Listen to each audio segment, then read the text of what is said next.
नमस्कार, capital TV में आपका स्वागत है। आज हम एक ऐसे विषय पर चर्चा कर रहे हैं जिसके बारे में कई राज्यों ने कई सारी कदम जो है ऑलरेडी ले चुकी है। मसला यूनिफॉर्म सिविल कोड का है। ये एक विवादित मसला शुरू से रहा। अटल बिहारी वाजपेयी की सरकार आई थी, भारतीय जनता पार्टी की सरकार तो थी, लेकिन एनडीए में इस मुद्दे को कहा गया था कि इस पे बातचीत करनी ही नहीं है।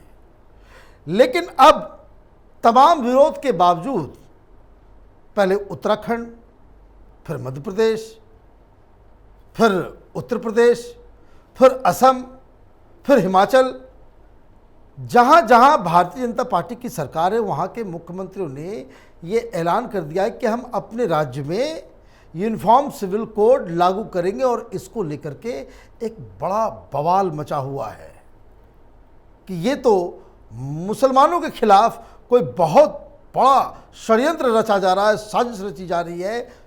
तो इस मसले के ऊपर कोर्ट में ऑलरेडी भी बातचीत चल रही है और जिस शख्स ने इस मसले को नेशनल इशू बनाया है आज हमारे साथ हैं। अश्विनी जी, आपका बहुत बहुत स्वागत है। कोर्ट में आप कुछ न कुछ बवाल जरूर करते रहते हैं। ये यूनिफॉर्म सिविल कोड राज्यों के जरिए लग रहा है। पहला तो एक सवाल जो मैं आर्टिकल्स वगैरह भी पढ़ रहा हूँ कि भाई राज्य इसको लागू नहीं कर सकता, क्या हकीकत है? देखिए मनीष जी, पहली बात तो कॉमन सिविल कोड को बीजेपी से जोड़ दिया जाता है। इसको बीजेपी से नहीं जोड़ना चाहिए। ये बीजेपी का विषय नहीं है, ये संविधान का विषय है। 23 नवंबर 1948, 23 नवंबर 1948 को बहुत लंबी चर्चा के बाद, दोनों पक्षों को सुनने के बाद, कॉमन सिविल कोड के समर्थकों को, विरोधियों को, दोनों को सुनने के बाद ये हमारे संविधान सभा ने तय किया कि नहीं, हम चूंकि एक सेकुलर देश बनने जा रहे हैं, ये कोई हिंदू राष्ट्र नहीं बनने वाला है, हम एक सेकुलर देश बना रहे हैं, इसलिए यहाँ पे कॉमन सिविल कोड होगा। सिविल लॉ एक होगा, क्रिमिनल लॉ एक होगा, टैक्स लॉ एक होगा, पुलिस लॉ एक होगा, सारे के सारे कानून एक होंगे। और सारे लॉ एक हैं भी, टैक्स लॉ एक है, पुलिस लॉ एक है, पिनल लॉ एक है, इंडियन पिनल कोड है, एक सबके लिए चल रही है। तो ज़रूरत, पता नहीं यूनिफॉर्म सिविल कोड लोग इसको कहते हैं तो लोग कंफ्यूज हो जाते हैं, या पता नहीं उनको क्या घबराहट हो जाती है। कॉमन सिविल कोड कहते हैं, घबराहट हो जाती है। अगर इसको हम सिंपल भाषा में कहें तो इसको हम इंडियन सिविल कोड भी कह सकते हैं। जैसे इंडियन पिनल कोड है ना, दंड से संबंधित, अपराध से संबंधित, वैसे हम इसको सिंप्लीफाई, जो मेरी पीआईएल चल रही, जहाँ मैंने सजेस्ट किया सुप्रीम कोर्ट में कि आप इसको इंडियन सिविल कोड कहिए। और जैसे इंडियन पिनल कोड में चैप्टर वाइज अपराध होते हैं, चैप्टर 1 अपराध, चोरी, लूट, झपटमारी, XYZ, और उसका प्रावधान है, उसका ये है। फिर ऐसे आप इसमें एक इंडियन सिविल कोड बनाइए, उसमें 10 प्रावधान, 10 चैप्टर डाल दीजिए। Chapter 1 relating to age of marriage, chapter 2 relating to grounds of divorce, chapter 3 relating to procedure of divorce, chapter 4 maintenance, गुजारा भत्ता, चैप्टर 5 गोद लेने की प्रक्रिया, चैप्टर 6 बच्चे के लालन पालन की प्रक्रिया, चैप्टर 7 क्या बोलते हैं, विरासत, चैप्टर 8 वसीयत, चैप्टर 9, ऐसे करके आप 10 चैप्टर डाल दीजिए। और जैसे इंडियन पिनल कोड चल रहा है ऐसे इंडियन सिविल कोड चलता रहेगा। दुनिया के कई देशों में है, अमेरिका, फ्रांस, जापान, कोरिया, जितने भी डेवलप्ड कंट्री हैं सब में है। भारत में, गोवा में चल ही रहा है, तो पूरे देश में फैल जाएगा तो इसमें क्या हो जाएगा। और एक बात जरूर मैं कहना चाहूँगा, जो समुदाय कॉमन सिविल कोड लागू करने की मांग कर रहा है, यानी हिंदू, एक्चुअल में हिंदुओं के से कोई फायदा नहीं, कोई फायदा नहीं हिंदुओं को। जो जिसके रहनुमा इसका विरोध कर रहे हैं, सारा फायदा उसको है, सारा फायदा उसको है। ये पहला ऐसा कानून है जिनको कोई फायदा नहीं है, वो लागू करने की जिद कर रहे हैं, मांग कर रहे हैं, ट्विटर पे ट्रेंडिंग कर रहे हैं, फेसबुक पे लिख रहे हैं। जिनको सबसे ज्यादा फायदा होना है वो उसका विरोध कर रहे हैं। मैं आपको प्रैक्टिकल एग्जांपल बताता हूं। कॉमन सिविल कोड या लागू होगा, यूनिफॉर्म सिविल कोड लागू होगा, तो शादी विवाह की उम्र यूनिफॉर्म हो जाएगी, जेंडर न्यूट्रल, रिलीजन न्यूट्रल हो जाएगी। यानी लड़का हिंदू हो या लड़की हिंदू हो, लड़का लड़की की शादी की उम्र बराबर हो जाएगी, वो हिंदू हो या मुसलमान हो, पारसी हो या ईसाई हो। हिंदुओं क्या फायदा होगा? कुछ नहीं। हिंदुओं में मिनिमम जो शादी की उम्र है वो पहले से लड़की की 18 साल है, लड़के की 21 साल है। थोड़ा सा इतना सा फायदा हो जाएगा, भाई ठीक है लड़की की भी 3 साल और बढ़ जाएगी, 21 हो जाएगी। ये थोड़ा फायदा नहीं है, ये बहुत बड़ा फायदा है, क्योंकि लड़कियां फिर अपने पैर पे खड़े होने लायक हो जाएंगी। लेकिन देखिए, लेकिन ये तो हिंदुओं को फायदा हुआ। मैं थोड़ा क्यों कह रहा हूं, सबसे ज्यादा फायदा तो मुस्लिम्स को होगा जिसकी शादी की उम्र 9 साल है, सबसे ज्यादा फायदा। लेकिन वो तो कहते हैं कि भाई हमारे धर्म का ये मसला है। नहीं, ये धर्म वरम की बात अब नहीं चल सकती ना, क्योंकि ये 23 नवंबर 1948 को सब हो चुकी है। कॉमन सिविल कोड लागू होगा या नहीं लागू होगा, इस पे चर्चा करना तो संविधान निर्माताओं का अपमान है। वो चर्चा हो चुकी है। कॉमन सिविल कोड कैसे लागू होगा इस पे चर्चा बात समझ में आती है, लेकिन लागू होगा कि नहीं लागू होगा, ये तो जो कह रहा है नहीं लागू होना चाहिए या जो उसका विरोध कर रहा है, वो बाबा साहब अंबेडकर का विरोध कर रहा है, सरदार पटेल का विरोध कर रहा है, रफी अहमद किदवई का विरोध कर रहा है, मौलाना कलाम का कर रहा है, श्यामा प्रसाद मुखर्जी का कर रहा है, पंडित नेहरू का कर रहा है। ये सब लोग संविधान सभा में थे, सबके हस्ताक्षर है उस पर। ये कैसे विरोध कर सकते? कांग्रेसी कैसे विरोध कर देगा कॉमन सिविल कोड का? जितने कांग्रेसी सबने उस पर सपोर्ट किया। अभी तो विरोधी कर रहे हैं, पीछे पीछे सारे ये देवबंदियों को लगा करके, मौलवी मौलानाओं को सामने करके। अभी एक सिर्फ जिक्र हुआ था कि उम्र जो है 21 कर दी जाएगी। इसका आपने देखा क्या हुआ? मैं इसीलिए आज आपने बहुत अच्छा टॉपिक लिया है मनीष जी, और मैं चाहूंगा कि कैपिटल टीवी के दर्शक इसको अच्छी तरीके से समझ लें और समझ के सबको फॉरवर्ड भी करें। तो पहला क्या होगा, शादी विवाह की उम्र समान होगी। तो हिंदुओं को तो केवल 18 से 21 हुआ ना, ज़्यादा फायदा तो मिला जिसकी 9 साल से 21 साल हुई। बहुत फायदा हो गया। 9 साल का मतलब कि वो बिटिया जो थी वो केवल तीसरी तक पढ़ पाती थी, अभी 21 साल हो जाएगी तो उसका स्वास्थ्य अच्छा रहेगा, उसकी पढ़ाई पूरी हो जाएगी, वो फाइनेंशियली इंडिपेंडेंट हो जाएगी, फिजिकली मैच्योर होगी, मेंटली मैच्योर होगी, देश दुनिया को देखेगी, कॉलेज में जाएगी तो वो भी थोड़ा अपना मतलब एक उसके अंदर एक स्वायत्ता आएगी, इंडिपेंडेंस आएगी। राइट। तो इसका फायदा आप देखिए क्या हुआ, मुस्लिम को सबसे ज्यादा हुआ। कॉमन सिविल कोड आएगा तो ग्राउंड्स ऑफ डिवोर्स सबके लिए कॉमन हो जाएगा। ग्राउंड्स ऑफ डिवोर्स क्या होता है कि किस किस आधार पे तलाक ले सकते हैं। ठीक है, जैसे अगर बाजुपन के आधार पे तलाक होगा तो सबका होगा। अभी क्या चल रहा है, अलग चल रहा है। कोई बाजुपन के आधार पे तलाक ले सकता है, कोई पति के नपुंसकता के आधार पे तलाक ले सकता है, कोई जो है कोड होने पे तलाक ले सकता है। हमारा ये कहना है कि जो मेरी PIL है कि grounds of divorce gender neutral, religion neutral होना चाहिए। बिल्कुल सही। अगर पति बाजुपन के आधार पे पत्नी को तलाक दे सकता है तो नपुंसकता के आधार पे उसको भी पत्नी को अधिकार मिलना चाहिए, और ये हिंदू मुस्लिम पारसी ईसाई सबको मिलना चाहिए। अब मुस्लिम में तो है नहीं ये। अगर कोड होने पे पति तलाक दे सकता है पत्नी को, तो पत्नी को भी अधिकार होना चाहिए कि कोड होने पे पति तलाक दे दे, और ये सबको होना चाहिए, हिंदू मुस्लिम पारसी ईसाई। अगर कूलिंग पीरियड 6 महीने का है, कूलिंग पीरियड का मतलब कि जब दोनों पक्षों ने तय कर लिया कि भाई हमें शादी तोड़नी है, हम एक साथ नहीं रह सकते, फिर 6 महीने का वक्त दिया जाता है। 6 महीने का वक्त दिया जाता है, कहीं मन बदल जाए। हाँ, कूल हो जाओ, समझ विचार लो, ठंडे मन से सोच लो, वो जस्ट टाइम देता है। लेकिन हिंदू के लिए तो कूलिंग पीरियड 6 महीने का है कि भाई 6 महीने ठंडे दिमाग से सोचो विचारो। मुस्लिम में कोई कूलिंग पीरियड ही नहीं है। मुस्लिम में ट्रिपल तलाक खत्म हो गया, लेकिन तलाके हसन, तलाके एहसन तो आज भी चल रहा है।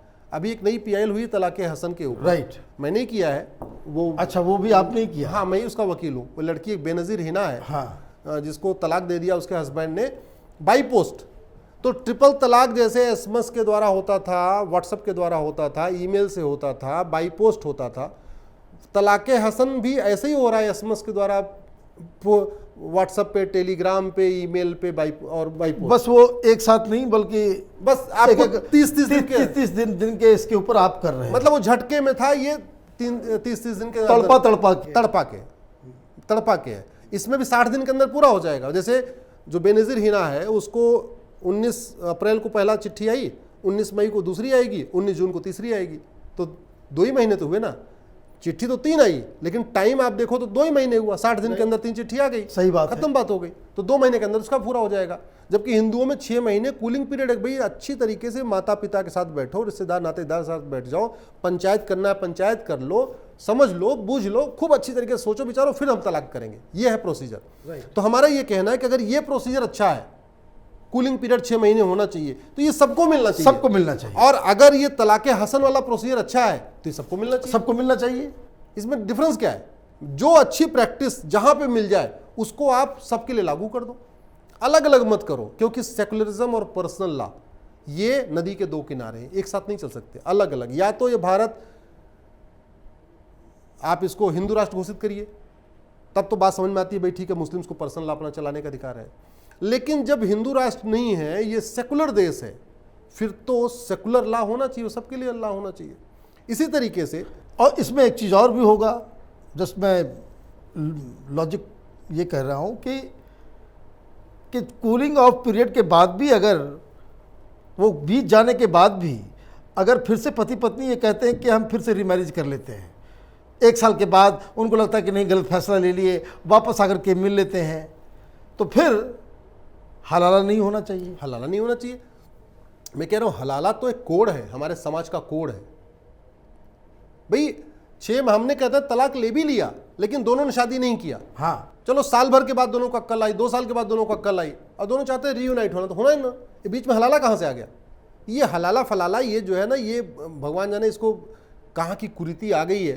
ये कुरीति चलती जा रही है, चलती जा रही है, चलती जा रही है। मुझे लगता है वो तो बंद होना ही चाहिए। इसी तरीके से गुजारा भत्ता, अगर गुजारा भत्ता मिलना चाहिए तो सबको मिलना चाहिए, और नहीं मिलना तो किसी को नहीं मिलना चाहिए।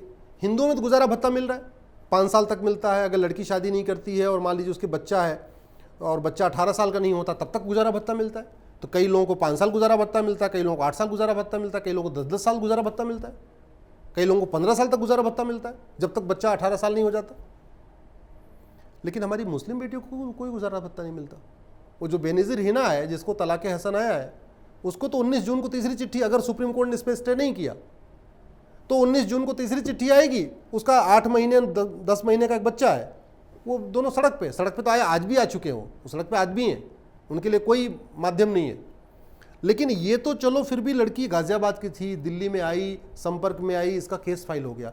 ऐसे असंख्य लाखों बेनज़ीर देश के कोने कोने में बैठी हुई हैं, जो गांव में रहती हैं। सुप्रीम कोर्ट कभी उन्होंने नाम सुना भी नहीं है, PIL हो सकती कभी उन्होंने सोचा भी नहीं है, वकील को किसी को जानती नहीं है, तो वो तो इसको अपना भाग्य समझ के बेचारी तड़पती रहती हैं। और उनके साथ क्या क्या नहीं होता, हलाला होता है, फिर शादी निकाह होता है, फिर हलाला होता है, फिर अभी घटना बरेली की आई है, राइट, हलाला निकाह, हलाला निकाह, यही चल रहा है। तो ऐसे ये कोई मजहबी देश थोड़ी है, ये कोई जाहिलों वाला देश थोड़ी है। ये बताइए कि जो अलग अलग राज्यों में, यूपी में भी घोषणा कर दी गई है वहाँ पे कि हम इस पे स्टेप्स ले रहे हैं, तो एक वामपंथियों की तरफ से, मौलवी मौलानाओं की तरफ से कई सारे इलॉजिकल बातें की जा रही हैं। मैं आपको पहले बेनिफिट कंप्लीट कर हाँ। दूं। बेनिफिट तो शादी विवाह की उम्र समान हुई, फ़ायदा मिला मुस्लिम को। गुजारा तलाक लेने की प्रक्रिया कोर्ट के जरिए हुई, फ़ायदा मिला मुस्लिम को, जिसका को अभी मौखिक होता है, कोर्ट के जरिए नहीं होता। तलाक लेने का प्रोसीजर एक हो गया, तलाक लेने का ग्राउंड एक हो गया, उसका फ़ायदा मिला मुस्लिम को, हिंदुओं को कोई मिला नहीं, वो पहले से ही है। गुजारा भत्ता मिला तो मुस्लिम को फ़ायदा हुआ, हिंदुओं में पहले ही मिलता है, पहले मिल रहा है। विरासत का अधिकार मिला तो हिंदुओं को तो पहले ही है, पहले से है, मुस्लिम को फ़ायदा हुआ। वसीयत का अधिकार मिला तो हिंदुओं को तो पहले ही है, मुस्लिम को फ़ायदा हुआ। आपके गोद लेने का अधिकार हुआ तो हिंदू में पहले ही है, मुस्लिम को फ़ायदा हुआ। हाँ, बच्चे के लालन पालन का अधिकार मिला तो हिंदू में पहले ही है, मुस्लिम को फ़ायदा हुआ। आज की डेट में ज़रा हो क्या रहा समझिए आप, पता चला बच्चे नहीं हो रहे और कमी पति में है, तो दूसरा निकाह कर लिया। गोद नहीं ले सकते, क्योंकि गोद ले लेंगे तो उसको अपना सारा प्रॉपर्टी नहीं दे सकते, तो उस प्रॉपर्टी को बचाने के लिए चक्कर में दूसरा निकाह कर लेते हैं। अब दूसरा निकाह किया और कमी अगर पति में थी तो दूसरे से बच्चा नहीं होगा। तीसरी कर लो, आप 4 कर लो, जितनी करना है कर लो, बच्चा तो होगा ही नहीं। अब सही बात है। इसी तरीके से मान लो बेटी हुई, बेटी दामाद को 100% प्रॉपर्टी नहीं दे सकते हैं, तो बेटी दामाद को नहीं दे सकते तो प्रॉपर्टी को बचाने के उनको बेटा चाहिए होगा। अब दूसरी शादी किया, मान लो बेटा होगा कि बेटी, ये तो हस्बैंड पे डिपेंड करता है, महिला पे डिपेंड नहीं करता। नहीं। तो पता चला पहले से 5 बेटी हो गई, दूसरे से 5 बेटी हो गई, तीसरे से 5 बेटी हो गई, 20 बेटियां हो गई और बेटा हुआ ही नहीं, क्योंकि बेटा होगा कि बेटी है तो हस्बैंड पे डिपेंड करता है। राइट। तो कॉमन सिविल कोड होगा तो बहुविवाह अगर अलाउ होगा एक्सेप्शनल कंडीशन में, कि चलो भाई ठीक है, पति पत्नी दोनों, बच्चे नहीं हैं, दोनों चाहते हैं कि भाई ठीक है, मेरी पत्नी चाहती है मेरी छोटी बहन आ जाए मेरे घर में, कोई और ना आए, ये से आ जाए जिससे हमारा वंश बढ़ जाए। तो अगर बहुविवाह अलाउ होगा तो सबको होगा, और बैन होगा तो सबको बैन होगा। अभी क्या हो रखा है कि एक तरफ लोग अपना वंश चलाने के लिए भी दूसरी शादी नहीं कर सकते, चोरी छिपे करना पड़ता है, और दूसरी तरफ मौज मस्ती के लिए भी 4 शादी कर सकते हैं। सही बात। ये सेकुलर कंट्री नहीं हो सकता ना। तो आज की डेट में भारत इकलौता सेकुलर देश है जहां बेटी के निकाह करने की उम्र 9 साल है और विवाह करने की उम्र 18 साल है। 18 साल है। बेटी अगर निकाह करेगी तो उसका तलाक मौखिक होगा, एसएमएस, व्हाट्सएप, ट्विटर से होगा या पोस्ट ऑफिस से होगा, और अगर वो विवाह करेगी तो बाकायदा कोर्ट के जरिए होगा। कोर्ट के जरिए होगा। अगर वो विवाह करेगी तो उसके ग्राउंड्स ऑफ डिवोर्स बिल्कुल सेट है, इस आधार पे, ये 10 ग्राउंड है, इसके आधार पे तलाक हो सकता है। अगर वो निकाह करनेगी तो मन माना है, एक तरफा है, कुछ कोई ग्राउंड ऑफ डिवोर्स नहीं है, बस पति की अगर शौहर की इच्छा है तो जब मन करे तलाक दे दे। ठीक है। अगर विवाह करते हैं और डिवोर्स हो भी जाता है तो जब चाहे रीयूनाइट हो सकते हैं, लेकिन अगर निकाह करते हैं और एक बार तलाक हो जाता है तो रीयूनाइट करने के लिए हलाला करना पड़ता है। विवाह करते हैं तो शादी टूटेगी तो गुजारा भत्ता मिलेगा, महिला को भी मिलेगा, अगर उसको बच्चा है तो उसको भी मिलेगा। निकाह अगर करते हैं तो आपको कोई गुजारा भत्ता नहीं मिलेगा, ना माँ को मिलेगा ना बच्चा को मिलेगा। सड़क पे आ गया। सड़क पे अगर विवाह करते हैं तो उनको बाकायदा गोद लेने का अधिकार है, निकाह करते हैं गोद लेने का अधिकार नहीं है। विवाह करते हैं तो वसीयत का पूरा अधिकार है, बेटे के समान वसीयत का अधिकार है। निकाह करते हैं तो वसीयत का इक्वल राइट नहीं है, जैसा बेटी बेटी को बराबर का अधिकार नहीं है। तो विरासत का अधिकार, वसीयत का अधिकार, ये जितने आपको अधिकार मैंने बताए, शादी विवाह की उम्र समान होगी, गुजारा भत्ता सबको मिलेगा, तलाक लेने की प्रक्रिया एक हो जाएगी, और गोद लेने का अधिकार सबको मिलेगा, मेंटेनेंस हुआ, आपका विरासत हुआ, वसीयत हुआ, प्रॉपर्टी हुआ, ये सबको बराबर जब हो जाएगा तो इसका ज़्यादातर फायदा मुस्लिम हमारी बेटियों को होगा। इसलिए मैं कहता हूँ common civil code, Indian civil code या यूनिफॉर्म सिविल कोड संवैधानिक इशू है।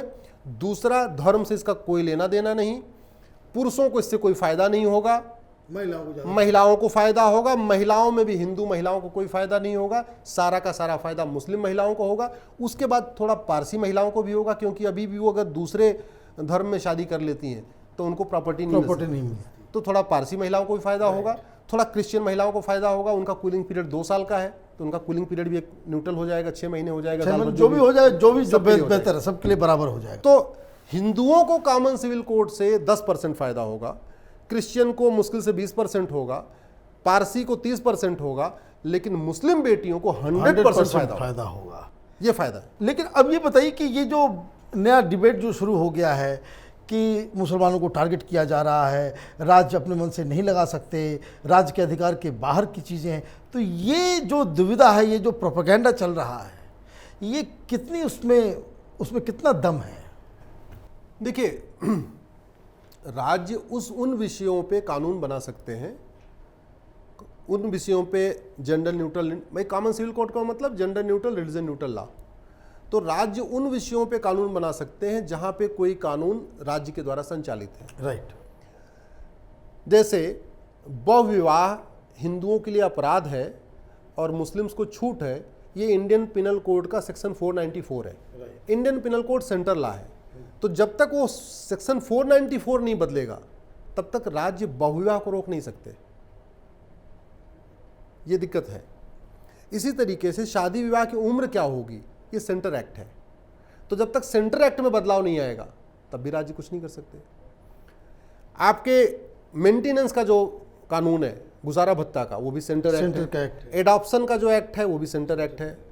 आपके प्रॉपर्टी का जो एक्ट है वो भी सेंटर एक्ट है। वसीयत विरासत का जो एक्ट है, तो इफेक्टिव तो तब होगा जब ये सेंटर के लेवल पे किया जाएगा। राइट। राज्यों के लिए बहुत कम, इसमें बहुत छोटा सा कोना है उनके लिए करने का, लेकिन राज्य इसमें बड़ी भूमिका ये कर सकते हैं कि राज्य विधानसभा का विशेष सत्र बुला के अपनी तरफ से रेजोल्यूशन पेश कर सकते हैं कि भाई हम ये 10 चीज कॉमन चाहते हैं, जो मैंने आपको बताया। राइट। ये 10 चीजें कॉमन होनी चाहिए। रेजोल्यूशन पास करा करके आप सेंटर को भेज सकते हैं। वो उत्तराखंड भी भेज सकता है, यूपी भेज सकता है, बंगाल, जो राज्य चाहे। और ये कई सारे राज्यों से अगर ये मसौदा आता है तो सेंट्रल गवर्नमेंट उसके ऊपर, स्वाभाविक सी बात है, तब एक सेंट्रल गवर्नमेंट के पास कहने के लिए भी एक है कि भाई हमारे पास इतने 10 राज्यों का आ गया, 12 राज्यों का आ गया, इतने राज्यों का आ गया, एक है। लेकिन अल्टीमेटली इफेक्टिवली इसको लागू करने के लिए सेंटर को ही करना पड़ेगा, क्योंकि राज्यों के पास लागू करने के लिए नहीं है। राज्यों के पास एक रेजोल्यूशन पास करने के लिए अच्छा है, और मैं तो यही रिकमेंड करूंगा कि राज्यों को इस पर लागू नहीं करना चाहिए, बल्कि सीधे सीधे वो 10 पैरामीटर जो आपको मैंने बताया, शादी विवाह की उम्र समान हो, गुजारा भत्ता सबको मिले, तलाक की प्रक्रिया एक हो, तलाक ग्राउंड एक हो, वसीयत का अधिकार एक हो, विरासत का अधिकार एक हो, गुजारा भत्ता का अधिकार एक हो, गोद लेने का अधिकार एक हो, भरण पोषण का अधिकार हो, और हम दो हमारे दो भी उसी में चाहे जोड़ दें, हम दो हमारे दो भी जोड़ सकते हैं, जनसंख्या की उसी में जोड़ के, और एक इंडियन पिनल कोड का ड्राफ्ट बना के अपनी तरफ से रेजोल्यूशन पास कर, ये तरीका ये अच्छा है। और मैं इसको common civil code, uniform civil code नाम नहीं होना चाहिए मेरे समझ से इसका, क्योंकि इससे खामखा कंफ्यूजन हो रहा है। Indian civil code, Indian civil code हो कि इंडियन पिनल कोड चल रहा है पहले से, इंडियन अपने पास डिवोर्स एक्ट है, इंडियन अपने पास कॉन्ट्रैक्ट एक्ट है, इंडियन के नाम से कई सारे कानून चल रहे हैं, तो ऐसे एक इंडियन सिविल कोड बन जाए, बहुत आसान है इसको बनाना, कोई रॉकेट साइंस नहीं है। आपका बहुत बहुत धन्यवाद इस पूरे मसले के ऊपर उसको हमारे दर्शकों को समझाने के लिए, और जिस लड़ाई को आप सुप्रीम कोर्ट में लड़ रहे हैं उसके लिए बहुत बहुत शुभकामनाएं। आप अगर जीतते हैं तो वाकई लाखों करोड़ों जो महिलाएं हैं वो दिल से आपको दुआएं देगी। देखिए, हमें तो लोग पता नहीं क्यों कहते हैं, ये पता नहीं क्या क्या हमें कहते रहते हैं। एक्चुअल में मैं मुस्लिम महिलाओं की लड़ाई ज़्यादा लड़ता हूँ, एक्चुअल में मैं मुस्लिम महिलाओं की लड़ाई लड़ता हूँ। हिंदुओं के लिए तो मैंने बहुत कम पीआईएल फाइल किया है, ज़्यादा मैंने पीआईएल फाइल किया जेंडर जस्टिस, जेंडर इक्वालिटी पे किया है। सबको समान अधिकार, सबको समान धार्मिक अधिकार, सबको समान नागरिक अधिकार, सबको समान सिविल राइट, सबको समान ह्यूमन राइट। मेरी उस पर ज़्यादा पीआईएल 20-25 पीआईएल है मेरी इस पे, ऐसे पे। तो इसलिए मैं आग्रह करूंगा आपके दर्शकों से, कैपिटल टीवी के, ये बहुत गंभीर विषय है, इसको आप जन जन तक पहुंचाइए, आम अपने दोस्तों यारों में भी पहुंचाइए, और अपने विधायक को, सांसद को टैग करके ट्वीट जरूर करिए, जिससे आपके विधायक सांसद भी इसको समझें कि ये सेंटर करेगा तो अच्छा होगा, राज्य करेंगे तो अच्छा होगा। इस विषय क्लैरिटी सबके अंदर आनी चाहिए। राइट। तो आपने मुझे बुलाया इस विषय पर बात रखने के लिए, मैं आपका आभार व्यक्त करता हूँ। आपका बहुत बहुत धन्यवाद। अगर ये वीडियो आपको पसंद आया हो तो आप इसे लाइक करें, शेयर करें और हमारे चैनल को सब्सक्राइब करें। धन्यवाद।